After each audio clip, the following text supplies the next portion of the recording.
ચૈતર વસાવા 7 વર્ષ સુધી જેલમાં જતા મનસુખ વસાવાએ કરી નાખ્યો ખેલ। એવા 5 પ્રશ્ન પૂછ્યા કે બધા આદિવાસીઓ જોતા રહ્યા। હવે થશે જોવા જેવી। મિત્રો, નર્મદાના સાંસદ મનસુખ વસાવાએ આમ આદમી પાર્ટીના ધારાસભ્ય ચૈતર વસાવાને જેલવાસ મુદ્દે પ્રતિક્રિયા આપતા આપના નેતાઓ અને સંગઠન પર ગંભીર આક્ષેપો કર્યા હતા।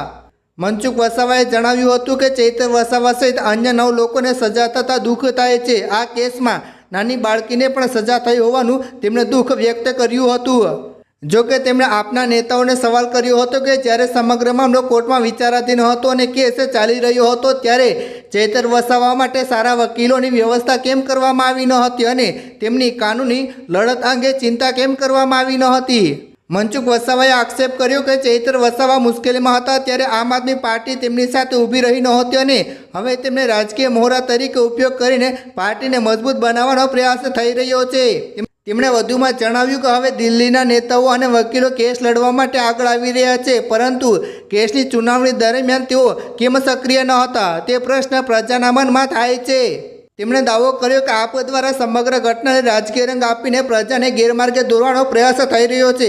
અંતે મનસુખ વસાવાએ કહ્યું કે ચૈતર વસાવાને ભોળા અને સરળ સ્વભાવના છે, પરંતુ પાર્ટીના કેટલાક લોકો તેમને રાજકીય હિત માટે મોહરો તરીકે ઉપયોગ કરી રહ્યા છે। મનસુખ વસાવાના આમ આદમી પર 5 પ્રશ્નો। પ્રશ્ન નંબર 1, મનસુખ વસાવાએ આમ આદમી પર શું આક્ષેપ કર્યો હતો? જવાબ: મનસુખ વસાવાએ આક્ષેપ કર્યો હતો કે જ્યારે કોર્ટમાં કેસ ચાલી રહ્યો હતો ત્યારે આમ આદમી પાર્ટી ચૈતર વસાવા સાથે ઊભી રહી નહોતી। હવે જ્યારે તેને સજા થઈ ગઈ છે ત્યારે આપ પાર્ટીએ તેમને એક રાજકીય મોહરો તરીકે ઉપયોગ કરી પોતાની પાર્ટી મજબૂત કરવાનો પ્રયાસ કરી રહી છે। પ્રશ્ન નંબર 2, કેસની સુનાવણી દરમિયાન આપના વકીલોની ભૂમિકા અંગે મનસુખ વસાવાએ શું કહ્યું? જવાબ: તેમણે સવાલ કર્યો કે જ્યારે સમગ્ર મામલો કોર્ટમાં વિચારાધીન હતો ત્યારે આપના નેતાઓએ ચૈતર વસાવા માટે સારા વકીલોની વ્યવસ્થા કેમ ન કરી અને તેમની કાનૂની લડત અંગે પૂરતી ચિંતા કેમ ન દાખવી? હવે દિલ્હીના નેતાઓ અને વકીલો આગળ આવી રહ્યા છે, તો સુનાવણી વખતે તેઓ સક્રિય કેમ ન હતા? પ્રશ્ન નંબર 3, ચૈતર વસાવા ઉપરાંત અન્ય કોને સજા થયા અંગે મનસુખ વસાવાએ દુઃખ વ્યક્ત કર્યું હતું? જવાબ: મનસુખ વસાવાએ જણાવ્યું હતું કે ચૈતર વસાવા સહિત અન્ય 9 લોકોને સજા થઈ તેનું દુઃખ છે। આ સાથે જ આ કેસમાં એક નાની બાળકીને પણ સજા થઈ હોવા અંગે તેમણે દુઃખ વ્યક્ત કર્યું હતું। પ્રશ્ન નંબર 4, જેલવાસ પહેલા ચૈતર વસાવાના સરકાર સાથેના સંબંધો કેવા હતા? જવાબ: મનસુખ વસાવાના જણાવ્યા મુજબ ચૈતર વસાવા સરકાર સાથે સતત સંપર્કમાં રહ્યા હતા। તેઓ મુખ્યમંત્રી અને ગૃહમંત્રી સાથે મુલાકાતો કરતા હતા અને તેમના વિસ્તારના વિકાસના કામો માટે પણ કામ કરાવતા હતા। પ્રશ્ન નંબર 5, મનસુખ વસાવાના મતે ચૈતર વસાવાનો સ્વભાવ કેવો છે અને તેમની સાથે શું થઈ રહ્યું છે?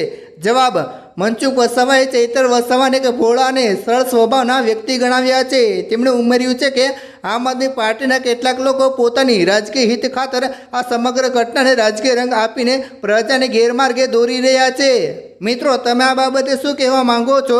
શું ચૈતર વસાવાને જામીન મળવા જોઈએ કે નહીં? હા કે ના લખી નીચે કમેન્ટ જરૂર કરજો અને જેમ બને તેમ આ વિડીયો શેર કરો, વોટ્સએપ, ફેસબુક પર ફેલાવી દો, લોકોને દેખાડો, જેથી કરીને બધાને જાણ થાય કે ખરેખર આ દેશમાં શું થઈ રહ્યું છે।